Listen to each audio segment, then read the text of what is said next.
नमस्कार, मी प्रसन्न जोशी. लक्षवेधीमध्ये आपल्या सगळ्यांचं स्वागत. काल आणि आज ज्या घटना घडलेल्या आहेत त्याच्यामुळे जगभरात सुनामी येणार आहे. एका अर्थानं आम्ही त्याला 9/11 ही तारीख दिलेली आहे. आज 9 तारीख आहे, 11वा महिना आहे. अमेरिकेत जेव्हा हल्ला झाला होता ट्विन टॉवर्सवरती तो 9वा महिना 11 तारीख होती. तिकडे MMDD फॉर्मॅट असतो, आपल्याकडे DDMM फॉर्मॅट असतो. पण याचा अर्थ इतकाच, तो लावण्याचा अर्थ इतकाच होता. घटना जागतिक आहेत, परिणाम जागतिक आणि अर्थात देशामधले सुद्धा आहेत.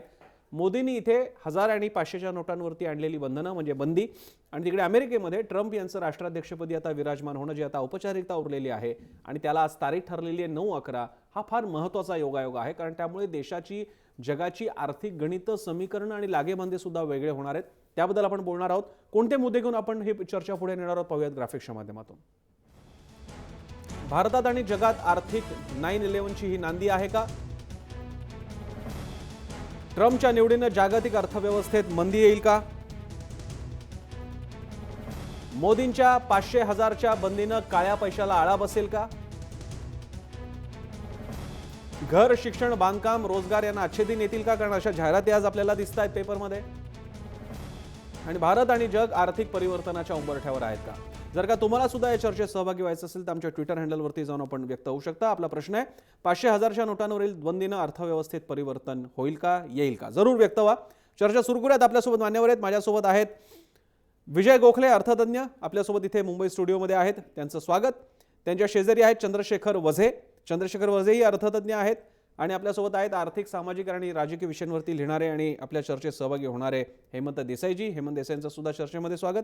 पुण्याहून आपल्यासोबत 2 खास गेस्ट आहेत. पुण्याहून आपल्यासोबत आहेत नंदकुमार काकिर्डे, अर्थविषयक पत्रकार, स्तंभलेखक.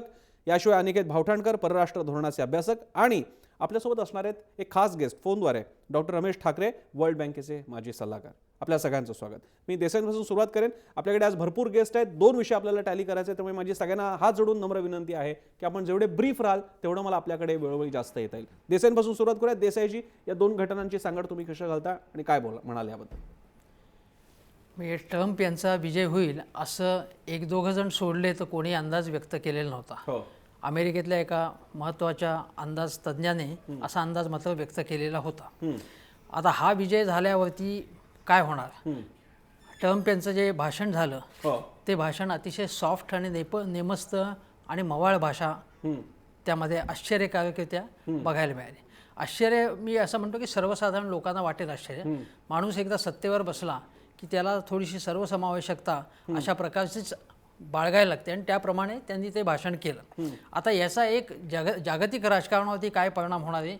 एक महत्त्वाची गोष्ट म्हणजे हा जो स्थलांतरितांचा प्रश्न जो आहे आणि त्या स्थलांतरितांच्या प्रश्नामध्ये मुख्यतः म्हणजे भारतातले जे लोक आहेत ते स्थलांतरित जरी असले तरी ते जास्त स्किल्ड जॉब त्यांच्याकडे आहेत, ते जास्त शिकलेले आहेत. हे जे ट्रम्प जी कॉन्स्टिट्युएन्सी जपत होते ते मुख्यतः गोरे लोक आणि ते कमी शिकलेले, ज्यांना नोकऱ्या मिळालेल्या नाहीत किंवा त्यांना असं वाटतं की स्थलांतरितांमुळे आपल्या नोकऱ्या जात आहेत किंवा आपल्याला संधी मिळत नाही, त्यांच्यामधला जो असंतोष आहे तो त्यांनी आपल्या पंखात घेण्याचा प्रयत्न केला.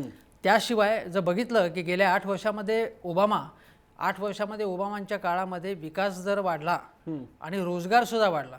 पण रोजगार कुठल्या प्रकारचा वाढला हे सुद्धा बघायला पाहिजे. ज्या अर्थी इतक्या मोठ्या प्रमाणावरती लोकांचा असंतोष संघटित करण्यामध्ये ट्रम्प यांना यश मिळालं, तर त्यांनी यश मिळवण्यामध्ये त्यांनी ज्या प्रकारे अतिशय आक्रस्ताळा सुद्धा प्रचार केला, ज्या प्रकारचा प्रचार आहे तो मला मान्य नसला तरी त्यामुळेच हे ध्रुवीकरण होऊ शकलं. म्हणजे स्थलांतरितांच्या विरोधी जे आहे ध्रुवीकरण होऊ शकलं.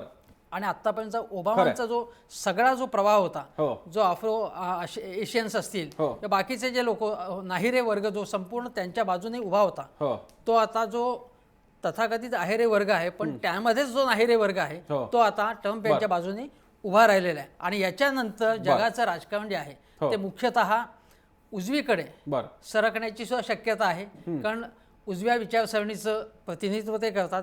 एक प्रकारे पण असंही म्हणता येईल याच्यामध्ये की जे रिपब्लिकन्स आहेत ते फक्त बड्या भांडवलदारांचं अनुनय करत होते असं म्हटलं जात होतं. ते उलटं झालं की यावेळी त्यांनी जे गोरगरीब गौरवर्णाचे लोक आहेत त्यांची पाठराखण केली आणि डेमोक्रॅट्सनी मुख्यतः एस्टॅब्लिश यांची पाठराखण केली हो. आणि याच्यामध्ये अँटी इन्कमन्सी फॅक्टर तो होताच, हो. हा एक भाग झाला. पण याच्यामुळे जागतिक राजकारणामध्ये हो. ओबामांनी जे काही हस्तक्षेप करायचा नाही अन्य देशांमध्ये हो. किंवा जे मुस्लिमांच्या विरोधी जो काही भूमिका असंतोष घ्यायची. अमेरिकेमध्ये किंवा युरोपमध्ये आहे हो. त्याला बरोबर आहे. हा त्याबाबत थोडंसं समतोल धोरण किंवा मवाळ धोरण मी ओबामांनी घेतलं होतं. मी पुण्याला तुमचाच हा मुद्दा घेऊन जातो. आपल्याकडे सगळ्यांकडेच यायचे आज आपल्यासोबत 8 गेस्ट आहेत आपल्याकडे. मी पुण्याला जाईन, आपल्यासोबत तिथे आहेत नंदकुमार काकिर्डेजी. 2 मुद्द्यांवरती मला प्रश्न देसाईंपासून तुमच्याकडे घेऊन यायचा आहे. एक म्हणजे ध्रुवीकरण होण्या इतकं, खरं तर ध्रुवीकरण करण्यासाठी एक फिलॉसॉफी मांडावी लागते. ट्रम्प फक्त वल्गना करत होत्या तरी सुद्धा त्यांना एवढा प्रतिसाद का मिळाला? दुसरी गोष्ट, ट्रम्प आता ज्या धोरणांचा पुरस्कार करतायत ते खासगी म्हणजे भांडवलदारीची 2 रूपं असतात, एक जागतिकीकरणवादी आणि एक संकुचितवादी. ट्रम्प इथे कॉन्झर्वेटिव्ह होत चाललेले आहेत कॅपिटलिझम, स्वतःच्या कॅपिटलिझमच्या बाबतीत, अमेरिकन कॅपिटलिझमच्या बाबतीत. याचे पडसाद तुम्ही कसे पाहता? बरोबर.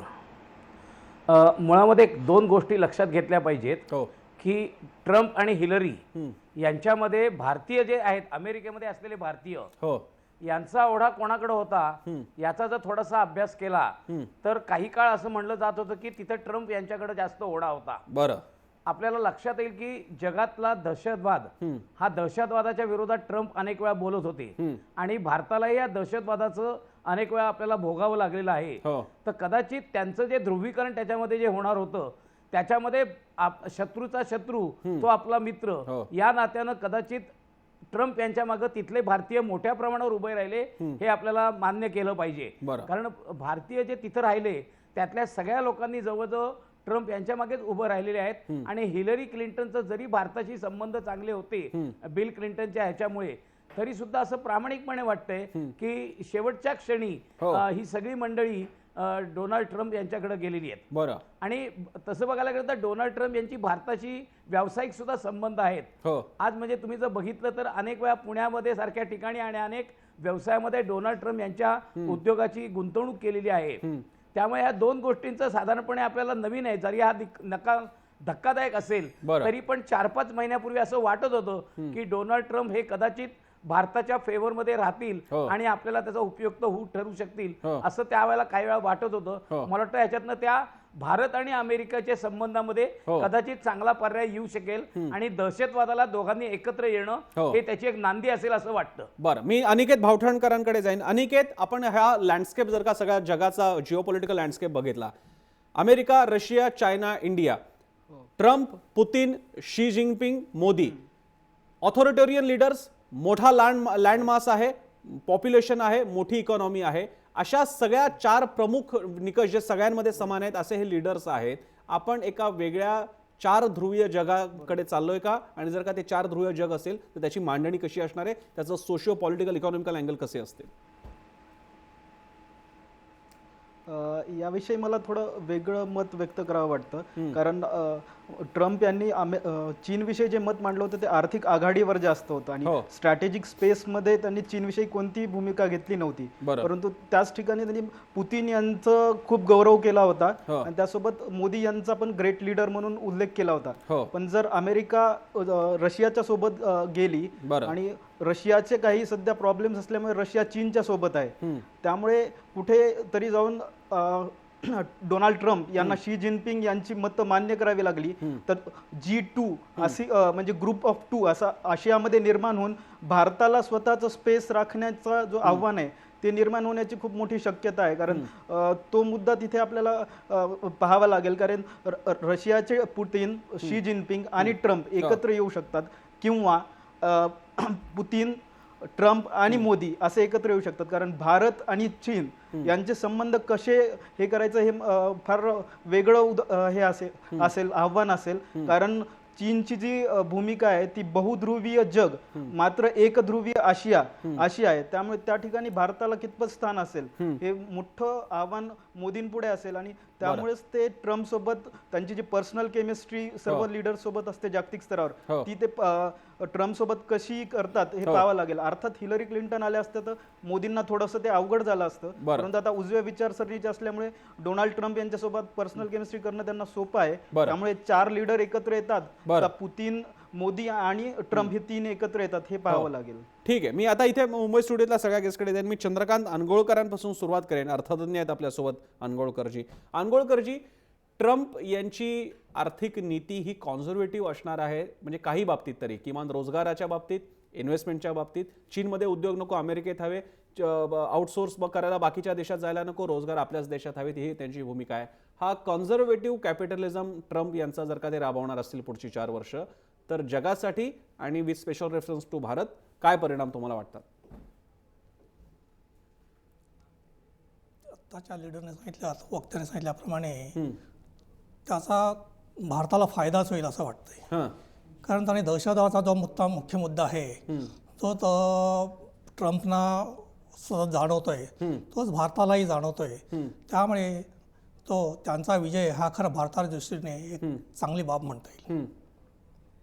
बरं, मी स्टुडिओमध्ये येतो. आपल्यासोबत इथे विजय गोखले आहेत, चंद्रशेखर वजे सुद्धा आहेत. गोखलेंकडे जाण्यापूर्वी मी माफ करा, मला डॉक्टर रमेश ठाकरे सुद्धा आपल्यासोबत फोनद्वारे आहेत, वर्ल्ड बँकेचे माजी सल्लागार. त्यांच्याकडे जाऊन मी स्टुडिओतल्या मान्यवर गेस्टकडे येईनच. मी ठाकरे सर, स्वागत आहे तुमचं चर्चेमध्ये. डोनाल्ड ट्रम्प याबद्दलची चर्चा सुरू आहे, तुमचा पहिला टेक त्याबद्दल. मी मागच्या आठवड्यात लंडनला होतो आणि हिलरी क्लिंटन आणि डोनाल्ड ट्रम्प यांचे इंटरव्ह्यू मी सतत बघत होतो. बरं. आणि त्या इंटरव्ह्यूच्या आधारे हिलरी प्रथम 15 ते 25 पॉईंट पुढे होती आणि परवा जेव्हा मी लंडन सोडलं तेव्हा दोघांमध्ये डिफरन्स फक्त 1 पॉईंट होता. बरं.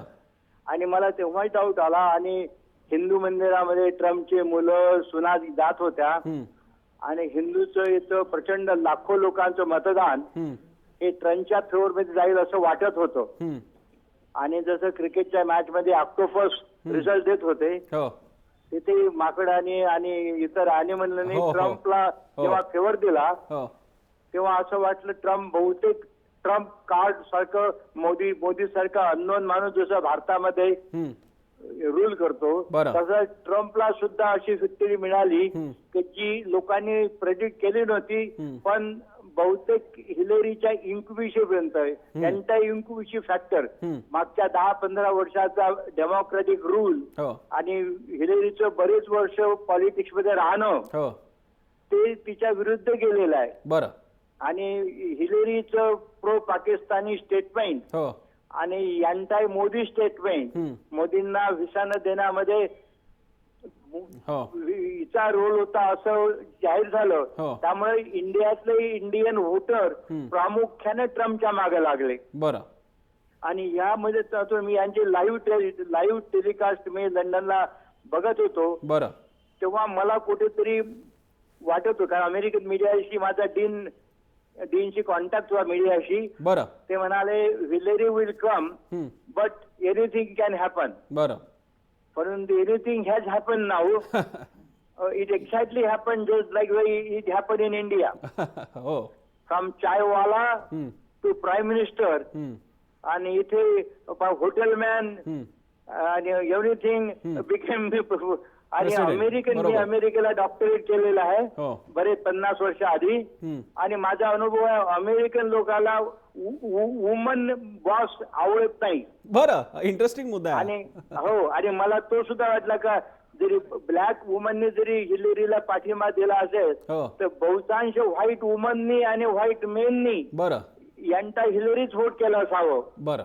कारण बहुतांश लोकांना वुमन जरी कंपनीमध्ये आवडत असेल, वुमन जे बॉस अमेरिकन लोकांना आजपर्यंत आवडलेले नाही. बरं.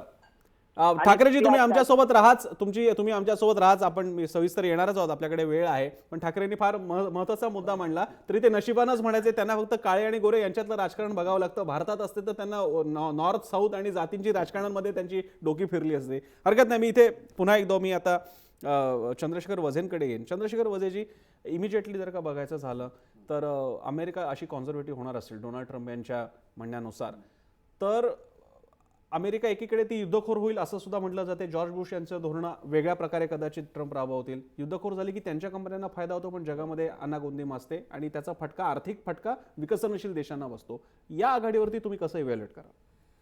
अगदी खरं सांगायचं म्हणजे मी काही खूप मोठा अमेरिकन राजकारणाचा अभ्यासक नाही आहे, तरी पण माझं एक असं मत किंवा निरीक्षण आहे की आजवरचा इतिहास बघितला तर अमेरिकेचे सगळे नेते, विशेषतः राष्ट्राध्यक्ष, यांच्या दृष्टीने कोणी जे जसं जुनं एक मोठं तत्त्वज्ञान आहे राजकारणातलं की कोणी परमनंट मित्र नाही आणि कोणी शत्रू नाही, फक्त स्वतःचे इंटरेस्ट. त्याच्यामुळे ट्रम्प आला की आपण भारताकडे ते थोडंसं झुकेल का किंवा पाकिस्तानकडे झुकेल का, ह्या म्हणण्याला तसं फारसं मी महत्त्व देत नाही. याचं कारण ते अमेरिकेचे जे इंटरेस्ट आहेत त्यांच्या अर्थव्यवस्थेचे तेवढंच ते बघणार. त्यामुळे उद्या जर त्यांना वाटलं की पाकिस्तान हे अधिक त्यांच्या दृष्टीने अनुकूल आहे तर कदाचित ते करायला सह. कारण मी असं काही बातम्या पण ऐकल्या होत्या की अमेरिकेत एका ठिकाणी श्रीलंकेच्या विरुद्ध LTTEला प्रशिक्षण देण्याचे हे चालू असतात कॅम्प, आणि लगेच पाठोपाठ काही महिलांवरच बरोबर उलटं पण चालू असतं. म्हणजे त्यांच्या दृष्टीने त्यांची इकॉनॉमी हे महत्त्वाची आहे. त्याच्यामुळे भारत पाकिस्तान झुंजवत ठेवणं हे जर त्यांच्या हिताचं असेल तर ते करणार. ते भारताला अनुकूल आहे तसं काही म्हणता येत नाही. आणि दुसरं म्हणजे आत्ता ट्रम्पचे जे काही विचार होते त्याच्यात एक भाग होता तो भारतीयांना जरा ट्रम्प आपला आहे असं वाटणारा होता, तो म्हणजे धार्मिक किंवा त्यात राजकारणाचा भाग. पण त्यातला जो आर्थिक भाग होता म्हणजे इमिग्रंट्सच्या विरुद्धचं त्याचं जे काही मतं होती ती सुद्धा भारतीयांच्या पोटात गोळा निर्माण करू शकली असती. त्याच्यामुळे हे दोन परस्पर विरोधी त्याच्या भूमिका भारतीयांच्या दृष्टीने होत्या. पण त्याच्यात त्यांचा जो हा धार्मिक किंवा राजकीय जो विचार होता तो जास्त सरस ठरला असं दिसतं या मतदानावरनं. आणि एवढंच माझं त्याच्याबद्दलचं निरीक्षण आहे. आपण आता मोदींचा विषय आपल्याला सुरू करावा लागेल, कारण इकडे जगाच्या पातळीवरती या घटना घडत असताना इकडे मोदींनी एक महत्त्वाचा निर्णय घेतलेला आहे आणि तो आर्थिक राजकीय आहे. तो नुसता आर्थिक नाही, 1000 आणि 500च्या नोटा बंद करणं हा नुसता आर्थिक नसतो, तो राजकीय सुद्धा असतो. त्याबद्दलची चर्चा आपण आता पुढे घेऊन जाऊयात. मी ती सुरू करेन गोखले सरांपासून, विजय गोखलेंपासून. विजय गोखलेजी, कालच्या दिवशी असा निर्णय जाहीर करणं, त्याच्या जोडीला समोरच्या इलेक्शन्स आहेत, उत्तर प्रदेश इलेक्शन तोंडावरती आहे, काय फॅक्टर्स तुम्ही बघता या निर्णयाच्या मागे काम करत असतील आणि काय होईल? आता उत्तर प्रदेशामध्ये पंजाबमध्ये निवडणुका आहेत आणि त्या निवडणुका डोळ्यांसमोर ठेवून मोदींनी हा निर्णय घेतला आहे की काय, असं काही टीकाकार म्हणतायत. पण मला असं प्रांजळपणे वाटतं की मोदींनी राज्यावर आल्यानंतर त्यांची जी काही भूमिका आहे काळ्या पैशा संबंधामध्ये किंवा भ्रष्टाचार संबंधामध्ये, यात एक प्रकारची कन्सिस्टन्सी आहे. म्हणजे त्यांनी निवडणुकीच्या काळामध्ये जी भाषणं केली आणि त्या भाषणामध्ये जे काही मुद्दे मांडले त्यासंबंधी टीका होते, परंतु निवडणुकांच्या भाषणामध्ये बोललेलं असतं ते फार काही गांभीर्याने घ्यायचं असतं अशातला भाग नाही. तरीसुद्धा त्यांनी मांडलेले जे मुद्दे होते की मैं न खाऊंगा न खाने दूंगा, ह्याची प्रचिती त्यांनी राज्यावर आल्यानंतर त्यांनी जे काही उपाययोजना केलेली आहे त्यामधून आपल्याला दिसते. आपल्या असं लक्षामध्ये येईल की राज्यावर आल्यानंतर पहिलीच जी कॅबिनेटची बैठक झाली त्यामध्ये त्यांनी 2011 पासून जो प्रलंबित असलेला SIT काळ्या पैशाच्या संबंधितला जो निर्णय होता ते स्पेशल इन्व्हेस्टिगेशन टीम अपॉइंट केली. त्यानंतर मोदी वेगवेगळ्या देशांमध्ये गेले, त्यावेळेला तिथे पाकिस्तानला आयसोलेट करण्यासाठी एक परराष्ट्र धोरणाचा एक भाग होता. पण त्याचबरोबर त्यांनी दहशतवाद हा केवळ भारताची समस्या नव्हे आणि दहशतवादामध्ये जो बनावट चलन नोटांचा जो प्रसार होतो आहे त्याचा जो वापर होतो आहे हा प्रसार हा जो उपयोग आहे हा आपल्याला थांबवायला लागेल. आणि ही समस्या ही त्यांनी आंतरराष्ट्रीय पातळीवरती नेऊन ठेवली. G20 मध्ये त्यांनी जे भाषण केलं तेही आपल्या लक्षामध्ये येईल. म्हणजे त्यांनी थोडक्यात ह्या नोटा बॅन करण्याची पार्श्वभूमी बनवली होती. हा आपल्याला फक्त कदाचित लोकांना कळलं नसेल पण पार्श्वभूमी बनली होती. पार्श्वभूमी बनवलेली होती, बिलकुल बनवली होती. त्यानंतर त्यांनी इन्कम डिस्क्लोजर स्कीम काढली, परदेशी बँक खाते जाहीर करण्यासाठी कायदा केला, बेनामी व्यवहार प्रतिबंधकाचे नियम केले. आणि ते नेहमी असं म्हणत असतात की इन्कम डिस्क्लोजर स्कीम जेव्हा चालू होती तेव्हा सुद्धा जर का मोदींची विधानं तुम्ही ऐकलीत गुजरातमध्ये केलेली आणि अरुण जेटली अर्थमंत्री यांची विधानं ऐकलीत तर ते असं सांगत होते की बाबांनो आम्ही ही योजना पुढे आणलेली आहे, आपण स्वतःहून या योजनेचा फायदा घ्या. त्यामध्ये आपण जर फायदा घेतला तर आपलं जो आपण जी संपत्ती जाहीर कराल त्यावरती आपण ठराविक रकमेने व्याज म्हणा दंड म्हणा देऊन आपली ती संपत्ती आपण पांढरी करू शकाल. आणि त्याला चांगल्यापैकी प्रतिसादही मिळाला. आणि त्याच वेळेला असं त्यांच्या बोलण्यामधून असं लक्षामध्ये येतो की हा काही शेवट नाही यातला. आणि म्हणून कालचा जो निर्णय घेतलेला आहे तो निर्णय आणि ज्या पद्धतीने तो राबवावा लागणार आहे त्यावरून हे निश्चितच आहे की हा काही 1-2 दिवसामध्ये घेतला गेलेला निर्णय नाही आहे. आणि माध्यमांमध्ये जी चर्चा होते, ज्या काही बातम्या येतात त्यावरून असं लक्षामध्ये येतं गेली जवळजवळ 6 महिने याची तयारी चालू आहे. कारण ह्या नोटा काढायच्या म्हणजे त्याच्यासाठी दुसऱ्या नोटा तिथे आणणं, ATMचे व्यवहार सुरळीत करणं, बँकांचे व्यवहार सुरळीत करणं, बँकांमध्ये ह्या नोटा बदलून देणं वगैरे हा एक मोठा ज्याला म्हणतो ना तसा एक लॉजिस्टिकली जिग्जॅन्टिक प्रकार आहे. परंतु मोदींनी हे आव्हान स्वीकारलेलं आहे आणि जनतेला यातला सर्वात महत्त्वाचा भाग असा की आर्थिकदृष्ट्या हा तर प्रश्न हा निर्णय महत्त्वाचा आहेच, पण त्याचबरोबर संपूर्ण देशामध्ये या निर्णयाच्या बाजूनी जो काही सामान्य जनतेमध्ये कौल दिसून येतोय त्यावरून असं लक्षामध्ये येतं की आम्हाला आता देशामध्ये काहीतरी एक सकारात्मक एक्झॅक्टली एक नेतृत्व मला गोखलेजी हा तुमचा मुद्दा महत्त्वाचा आहे आणि हा खरंच क्लिक होणारा मुद्दा आहे. हा घेऊन मी काकिर्डेंकडे जातो आणि त्यानंतर मी पुन्हा अनगोळकरांकडे येणार आहे. ठाकरे पण आपल्यासोबत आहेच. काकिर्डेजी, हा आता जो गोखलेंनी मुद्दा मांडला, 500 आणि 1000च्या इतक्या आज कॉमन झालेल्या नोटा, कारण आज 500 1000 या काही लक्झुरियस नोटा नाही आहेत. आज कुठे बाजारात गेलं तरी 500ची नोट संपते. अशा नोटांची आता चणचण आहे, तुम्हाला मिळणार नाहीयेत, ATM मध्ये त्या मिळत नाहीयेत, 3 दिवसानंतर कुठेच वापरता येणार नाहीयेत. असं असून सुद्धा या देशामध्ये जेवढा अनरेस्ट तयार व्हायला हवा होता तो झालेला नाही. याचा अर्थ लोक या अशा पावलांचा स्वीकार करतायत का, आणि करत असतील तर का? मला वाटतं ह्याच्यातलं मी प्रथम स्पष्ट करतो की याच्या विरुद्ध अनरेस्ट निर्माण होता हा जो शब्दप्रयोग आहे तो मला मुळात पटलेला नाहीये. कारण स्वातंत्र्यानंतर देशाचा इतिहास, आर्थिक इतिहास जर पाहिला तर इतका धाडसी निर्णय आजपर्यंत कोणी घेतला नाही. आणि मगाशी सांगण्यात आलं ते अगदी बरोबर आहे की मोदींनी हा काय काल संध्याकाळी निर्णय घेतलेला नाहीये. गेले 1.5-2 वर्षे त्याची पार्श्वभूमी सुरू आहे. अगदी जर बघितलं तुम्ही, प्रथम त्यांनी आधार कार्ड या देशातल्या सर्वसामान्य नागरिकांनी करावं म्हणून त्यांनी प्रथम रचना केली. सगळ्यात आधार कार्डाची उपलब्धता करून सगळ्यांना दिली, नाव नोंदणी केली. त्याच्यानंतर जनधन योजनेचं तुम्ही यश बघा, म्हणजे बँकेचं जे इन्क्लुजन, फायनान्शियल इन्क्लुजन म्हणतो त्या दृष्टिकोनातून हे दुसरं महत्त्वाचं पाऊल टाकलेलं होतं.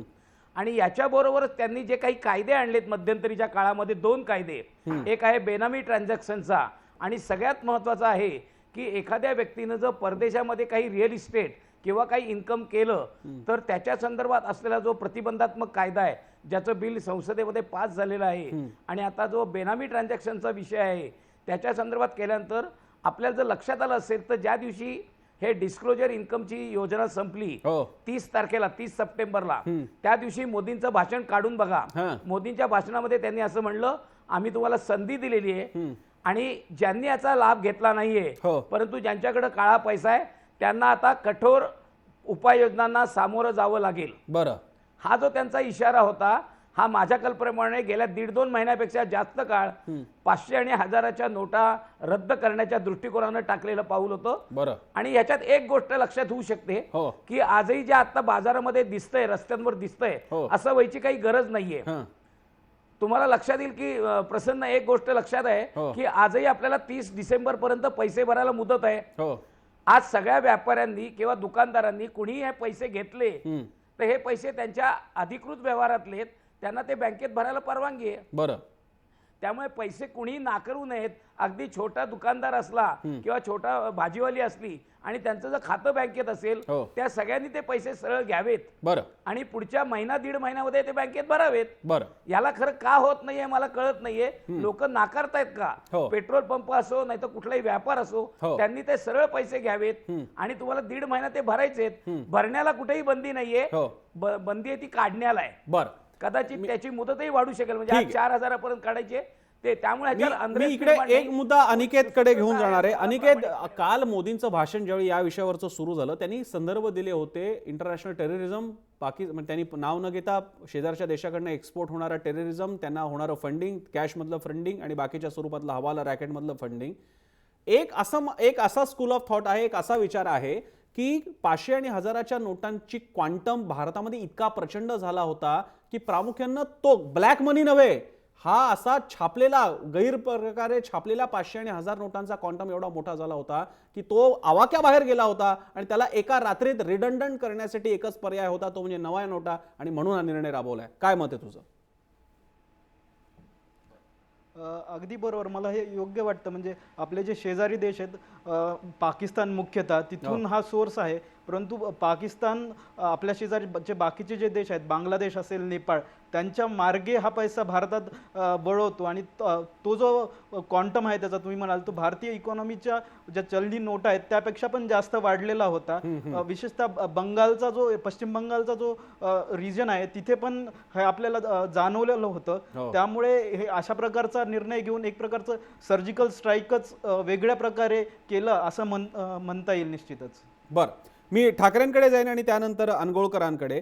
ठाकरेजी, जागतिक, तुम्ही वर्ल्ड बँकेचे माझी सल्लागार होता. एखादा देश ज्यावेळी इतका महत्त्व, विशेषतः एक असा देश की जो प्रॉस्पेरिटीच्या लेवलला गेलेला डेव्हलपिंग आहे, अशा वेळी त्याची पॅरलल इकॉनॉमी ही त्या देशाच्या एका वेगळ्या प्रकारे एक बॅकबोन म्हणून, वंगण म्हणून काम करत असते असं मानलं जातं. अशा वेळी मोदींसारखा भाजप पक्षाचा नेता, आणि या शब्दाला अर्थ आहे, तो ज्यावेळी ब्लॅक मनीच्या विरोधात इतकी कठोर भूमिका घेतो जी कधी काँग्रेसने पण घेतलेली नसते, त्याला आर्थिक संदर्भ काय असतात?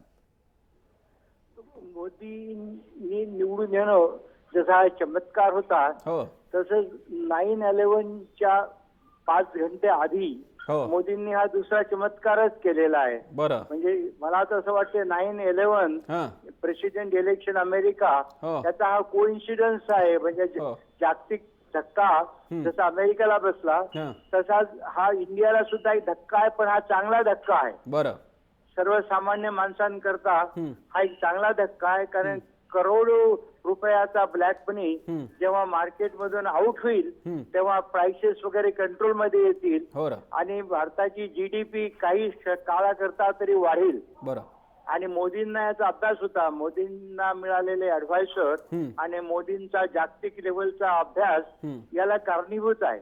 मी सुद्धा 45 देशाचा प्रवास केलेला आहे आणि मोदीच्या काळामधील भारत हा एक वेगळा भारत वाटतो. बरं, मागच्या वर्षी मोदीजी जेव्हा लंडनला आले तेव्हा त्यांच्या भाषणाला मी होतो, प्राईम मिनिस्टर कॅमेरून वगैरे, आणि कॅमेरून सुद्धा इम्प्रेस झाले. इव्हन ट्रम्पने सुद्धा म्हटलं अबकी बार ट्रम्प सरकार, म्हणजे हे सुद्धा मोदीचा ट्रम्प त्यांनी वापरला. बरं, बरं. आणि याचाच अर्थ जागतिक लेवलला आता भारताचं नाव मोदींनी सगळीकडे केलेलं आणि मोदीचं सुद्धा सर्जिकल स्ट्राईक. बरं, म्हणजे ठाकरेजी तुमचं म्हणणं आहे की अशा प्रकारे या ब्लॅक इकॉनॉमीला, ब्लॅक करन्सीला कर्ब केल्यामुळे, बाजूला केल्यामुळे एक इंटरनॅशनल मेसेज सुद्धा गेलेला आहे की मोदी मीन्स बिझनेस आणि भारतामध्ये आर्थिक बाबतीत शिस्त आता राबवली जाते. महत्त्वाचा मुद्दा आहे. मी अनगोळकरांकडे जाईन. अनगोळकरजी, या अशा 500 आणि 1000च्या नोटा एकदम काढून घेतल्यानंतर लॉंग टर्ममध्ये 2000च्या आणि 2000 आणि 500च्या नोटा परत येत आहेत. एक मुद्दा, एक असा विचार मांडला जातो की जर का या नोटाकडून आणखी नवीन नोटा यायच्याच असतील तर ठीक आहे, तुमचं एक शॉर्ट टर्म ब्लॅक मार्केटला तुम्ही उद्ध्वस्त केलं, पण पुढच्या 5 वर्षात नवीन नोटांना घेऊन ब्लॅक मार्केट तयार होईल, त्याचं काय? यावरती तुमचं काय म्हणणं आहे? अगदी बरोबर. कारण 500 आणि 1000च्या नोटा ह्या कॅन्सल केल्या हे खरं आहे, पण हीच परिस्थिती त्यांनी कायम ठेवायला पाहिजे होती. बरं, कारण आज ना उद्या पुन्हा 2000 किंवा आणखी उद्या माहीत नाही, कदाचित 5000च्या नोटा पण येऊ शकतील. 2000च्या नोटा आता येऊ घातलेल्याच आहेत, तो म्हणजे आता काही फार दूरचा दिवस नाही आहे, पण कदाचित 5000, 10,000च्याही नोटा येऊ शकतील. पण अशाने पुन्हा काळा बाजारवाल्यांना पुन्हा एक संधी मिळू शकेल. बरं, ती संधी खरं त्यांना इतक्यात तरी मिळू देऊ नये यासाठी हा निर्णय जरा दूरवर लोटला पाहिजे होता. कारण आपण बघितलं 1978 साली, जानेवारी 78 साली ज्यावेळी मोरारजी देसाई पंतप्रधान होते, ज्यावेळी त्यांनी त्यावेळी 1000, 5000, 10,000च्या नोटा होत्या, त्यावेळी सुद्धा त्यांनी एका रात्रीत कॅन्सल केल्या. आणि पण त्यावेळेला इकॉनॉमीमध्ये एवढ्या 500 लोकांचा त्याचा संबंध तेव्हा क्वांटम भारतीय इकॉनॉमी अशी केवढी मोठी होती. बरोबर आहे तुमचा मुद्दा. आणि सर्वसामान्य लोकांच्यापर्यंत त्या 1000 किंवा 5,000 पगारच नव्हते लोकांना, एवढे पगारच मुळात 1000 आणि 1500 रुपये होते. पण आता काय झालंय, आता हे सगळे झाल्यामुळे, आता पगारांचं मोठं सगळं हे वाढल्यामुळे आता सगळ्यांच्याचकडे नोट आहे, तर सगळ्यांना त्याचा थोडासा त्रास होईल. बरं, पण हा निर्णय तर खरोखर स्तुत्यच आहे. बरं, मी इकडे स्टुडिओमध्ये येतो. आपल्यासोबत हेमंत देसाई आहेत, अनगोळकरांचाच मुद्दा घेऊन. हेमंत देसाईजी, एक याचं स्वागत करण्याचा एक मोठा वर्ग आहे आणि टीका करणारा एकदम एक टोक गाठतो. तुम्ही याचं मूल्यमापन कसं कराल? नक्कीच हा क्रांतिकारक निर्णय आहे आणि स्वागत करायला पाहिजे. बरं, पण मगाशी मोरारजी देसाईंचा जो उल्लेख झाला तर त्यावेळी फायनान्स मिनिस्टर म्हणजे HM पटेल होते आणि इथे IG पटेल होते. आता इथे उर्जित पटेल आहेत. म्हणजे दोन्ही योगायोग ह्या. आता लक्षात घ्या की आपल्याकडे वांछू समिती होती, काळ्या पैशाचं एकूण किती काळा पैसा आहे चौकशी करण्यासाठी. त्यानंतर राजा चेलैया कमिटी नेमण्यात आली. मी त्या राजा चेलैयांना स्वतः भेटलेलो सुद्धा आहे. त्यावेळी त्यांनी असं सांगितलं होतं की 40,000 कोटी रुपये ही समांतर अर्थव्यवस्था भारतामध्ये आहे. याला एक 30-35 वर्ष झाली याला. आता जर बघितलं की आत्ताच्या याच्यामध्ये जे अंदाज असा आहे की आता 30% एकूण इकॉनॉमीचे 30% काळा पैसा आहे आपल्याकडे. आणि जर तुम्ही आफ्रिकन देश काही बघितले तर त्यांच्याकडे 35% काळा पैशाचं प्रमाण आहे. आणखीन गरीब विकसनशील देश बघितले तर त्यांच्याकडे 40% काळ्या पैशाचं प्रमाण आहे. याचा अर्थ 30% म्हणजे आपण फार प्रगती केली अशातला भाग नाही. तर 30% हे प्रमाण 0% आलं पाहिजे. आणि संपूर्ण आपली इकॉनॉमी ही जी कॅशवरती चाललेली आहे ती संपूर्णपणे बँकेच्या याच्यामध्ये अधिकृत इकॉनॉमीमध्येच सगळे व्यवहार झाले पाहिजेत. या दिशेने चालले हे टाकलेलं हे महत्त्वाचं पाऊल आहे. पण आता याच्यामध्ये एक लक्षात घ्या की हा जो 30% पैसा आहे काळा पैसा तो सगळ्याच्या सगळ्या लगेच काही आता बँकात येणार नाही. त्यामधला जो काही पैसा आता 500 आणि 1000 नोटांच्या मध्ये जो आहे पैसा तो त्याच्यामध्ये मोठ्या प्रमाणामध्ये येईल. तो बँकेत आला की बँकेमधले डिपॉझिट्स वाढतील. बँकेतली डिपॉझिट्स वाढली की बँकांचं ठेवी आणि कर्ज यांचं एक संतुलन असायला लागलं. आणि त्याच्यामध्ये बँकेचं मार्जिन सुद्धा बघायला लागतं. कारण बँकेला प्रॉफिट मिळवल्याशिवाय बँका चालू शकणार नाही. आत्ताची अशी परिस्थिती आहे की देशामध्ये विकास दर जरी इतर देशांच्या मध्ये चांगला असला तरी सुद्धा थकबाकी फार मोठ्या प्रमाणात बँकांकडे आहे. त्यामुळे बँका कर्ज देण्याबाबत अगोदर टाळाटाळ करतात. अशामध्ये आता या सगळ्या ठेवी करोडो रुपयांच्या ठेवी बँकांकडे जमा झाल्यानंतर एक बँकांपुढे एक मोठं चॅलेंज निर्माण होणार आहे. आणि या आव्हानाचा मुकाबला करण्यासाठी स्टँडअप इंडिया असेल, मेक इन इंडिया असेल, स्टार्टअप इंडिया असेल, या दृष्टीने उद्योजकांना चांगल्या प्रकारे निवडून त्यांना फायनान्स दिला पाहिजे. हे याच्यामध्ये पॉझिटिव्ह ही गोष्ट होईल. आणि दुसरी अशी महत्त्वाची गोष्ट आहे की आज मगाशी जर उल्लेख झाला की तुम्ही अनरेस्ट असा शब्द वापरला तो योग्य शब्द आहे पूर्णपणे. याचं कारण तुम्ही जर अकॅडमिक डिस्कशन सोडा आणि हे इन्फ्रास्ट्रक्चर प्रॉब्लेम आहेत ते सोडवायला पाहिजे. त्यामुळे पाऊल टाकण्याचा मी अजिबात विरोध करत नाही, कौतुक करतोय. पण आज जर तुम्ही बघितलं तर आज सकाळी मी आत्ता सुद्धा या ठिकाणी गेलो तर आज धंदा जो आहे साधा भाजी घेणं, पान घेणं, काही असेल हा जवळजवळ ठप्प झाला. आता तुम्ही जर होलसेल प्लाझा मंडईत गेला किंवा पुण्यात महात्मा फुले मंडईत गेला जरी तर तिथे तुम्हाला जे होलसेल व्यापारी आहेत आणि रिटेलर्स आहेत हे मुख्यतः कॅशवरती व्यापार होतो त्यांचा आणि तो संपूर्ण आता ठप्प झालाय. त्यामध्ये थोडासा अनरेस्ट आहे. पण दुसरी एक महत्वाची गोष्ट सांगतो. आता पेटीएम वगैरे सारख्या ज्या कंपन्या आहेत त्यांनी याचं खूप स्वागत केलेलं आहे आणि त्यांचा बिझनेस फार मोठ्या प्रमाणात वाढणार. किंवा इव्हन स्नॅपडील सारखी कंपनी आहे किंवा फ्लिपकार्ट कुठली घ्या त्याच्यामध्ये कॅश ऑन डिलिव्हरी असं असतं. तर ते त्यांचं असं आता म्हणणं आहे की हे डिलिव्हरी आल्यावरती कॅश द्यायचे, कॅशमध्ये घेतात. पण आता त्यांना ते म्हणतात की आम्हाला सुद्धा याच्याकडे जायला लागेल की डेबिट कार्ड किंवा याचा उपयोग करावा लागेल. त्यामुळे संपूर्ण इकॉनॉमी जी आहे आपली पहिल्यांदा मिडल क्लास जाईल किंवा हायर मिडल क्लास जाईल ती आता सगळीकडे जातील. हा कॅशलेस एक ट्रान्झॅक्शन मुद्दा इकडे तुम्हाला घेऊन येतो. माझ्या शेवटची 5 मिनिटं आणि मला गोखलेंकडे पण जायचं आहे. मी वझेंकडे जातो. वझेजी देसाईंचा मुद्दा पुढे घेऊन जातोय मी आणि त्याला मल्टी लेवल अँगल आहे. ज्या दिशेने आपण चाललेलं आहे त्या अर्थानं मोठ्या आकड्याच्या नोट्या या आकड्याने मोठ्या असल्या तरी त्यात मोडणं म्हणजे अवघड होऊन बसतं. अशा प्रकारे नोटा वापरणंच कमी करण्याच्या दृष्टीने हे पाऊल आहे का? एक मुद्दा. दुसरा मुद्दा cashless economy, online banking, mobile wallet, cheques, payment methods, debit credit card, plastic money या दिशेकडे जाण्याच्या दृष्टीने सुद्धा हे पाऊल बघायला लागेल का? निश्चितच बघायला लागेल. फक्त एक छोट्याशा गोष्टीचा उल्लेख खूप महत्त्वाचा आहे तो मला करावा असं वाटतं. पण याची जी सामाजिक इतर जी काही परिणाम आहेत तर इजिप्तमध्ये जेव्हा पूर्वी सगळी चलनं रद्द करण्यात आली होती आणि नवीन चलनं आणली तेव्हा असा अनुभव होता की तिथे श्रमाची आणि प्रामाणिकपणाची प्रतिष्ठा वाढली होती. आत्ता जे एक आकडेवारी आहे की आज फेक नोटा 500च्या जवळजवळ 76% आहेत आणि 1000च्या 109% आहेत. म्हणजे जेवढ्या RBIने छापल्या आहेत त्याच्यापेक्षा जास्त त्या नोटा चलनात आहेत खोट्या.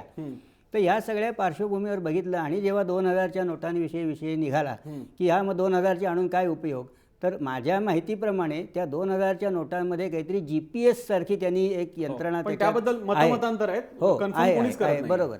पण तसं म्हणजे त्यांनी कुठला तरी त्याच्याबद्दलचा विचार केलेला दिसतो याच्या बाबतीत. तर हे जे आहे आता तुम्ही म्हणाल ते अगदी योग्य आहे की कॅशलेस इकॉनॉमीकडे जाणं आणि त्याच्यामुळे जर बँकिंग ट्रान्झॅक्शन्स वाढायला लागली तर तेवढी आपली व्हाईट किंवा अकाउंटेड मनी होईल, तेवढा देशाचा रेव्हेन्यू पण वाढू शकतो. GDPच्या दृष्टीने सुद्धा ते महत्त्वाचं असतं. मी गोखलेंकडे शेवटचा प्रश्न घेऊन जाईन. गोखलेजी, आज पेपरमध्ये जाहिराती आलेल्या आहेत, मोदी सरकारच्या जाहिराती आलेल्या आहेत की आम्ही हा असा निर्णय घेतलेला वगैरे. त्यात त्यांनी फीचर्स दिलेले, त्यात असं म्हटलेलं आहे की यामुळे इन्कम पॅरिटीचा मुद्दा असेल, गरीब मध्यमवर्ग निम्न मध्यमवर्ग यांच्या दृष्टीने असेल, शिक्षण, शाळा, कॉलेजेस, बिल्डिंग, थोडा पैसा व्हाईट में दो थोडा ब्लॅक में दो, पहिले एवढं कॅशमध्ये, या सगळ्याला आळा बसेल आणि एकूण समाज स्वास्थ्य, आर्थिक समाज स्वास्थ्य वाढेल. हे खरं आहे? हे असं होणार आहे? एक लक्षामध्ये घ्यायला पाहिजे ते असं की काळ्या पैशाची समस्या जी आहे ती खूप भीषण आहे.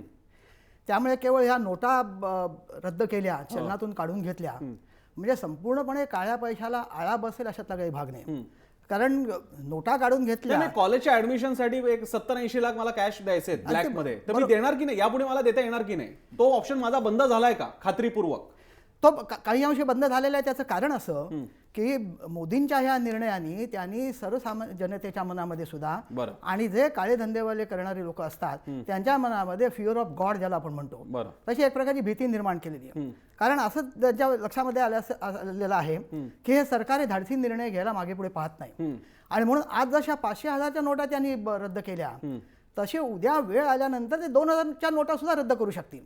त्याचं कारण ह्या नोटा रद्द करणं हा एक उपाय झाला.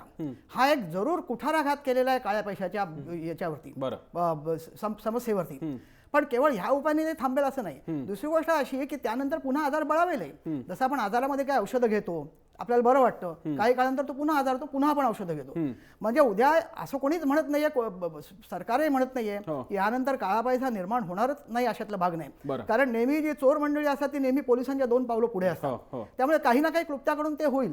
प्रश्न निर्माण होतो तो असा की अशा प्रकारच्या क्लुप्त्या योजणारे जे लोक आहेत त्यांच्या समोर तुम्ही धाडसाने उभं राहणार. आताच्या या काळापुरता तरी आता ज्या काही 500,000च्या बनावट नोटा आहेत त्या या क्षणी आता त्याचा मिनिंगलेस झालेला आहे. अगदी मिनिंगलेस. आणि दुसरं सर्वात महत्त्वाची गोष्ट लक्षात घेतली पाहिजे की हा भ्रष्टाचार आणि काळ्या पैशाचा तर मुद्दा आहेत, पण मगाशी मी सुरुवातीला म्हटलं तसं की मोदींच्या धोरणामध्ये कन्सिस्टन्सी पण आहे. मोदी दहशतवादाविरुद्ध पण उभे ठाकलेले आहेत, आणि यामधला बराचसा पैसा हा टेरर फंडिंगसाठी जायचा. तो आपण मुद्दा आलाच तिकडे. एक नक्की आपण देश आणि जग आता ट्रान्झिशन मधून चाललेलो आहोत.